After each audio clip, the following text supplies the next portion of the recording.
Are you having problems that your Real Racing 3 app is not working and you want to be able to fix this? Well, then this video is going to be perfect for you, because actually me myself, I had the exact same problem before, and this is how I fixed it.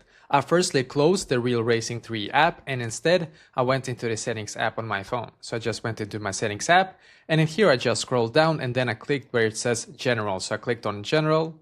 And as you can see, you should now be taken to this page, which is perfect. So on this page, I scrolled down once again and I clicked on storage.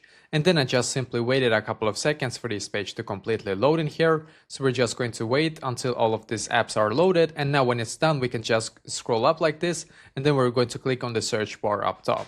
Now you're going to search for Real Racing here and just click on it. Now you're going to click on Offload App and once again click on Offload App in here. Just wait a couple of seconds. As you can see, this might take quite a while because this is actually quite a big app that quite often takes a lot of size, as you can see. But now we're just going to click on Reinstall App when you get that button. And just wait for your Real Racing 3 app now to completely update to its latest version. Once again, this might take some time, just so you know. And when it's done, just go back into the app. You shouldn't lose any progress by doing this. At least I didn't myself. And so basically just wait for it to update, go back into the app, and hopefully now it's going to work for you as well.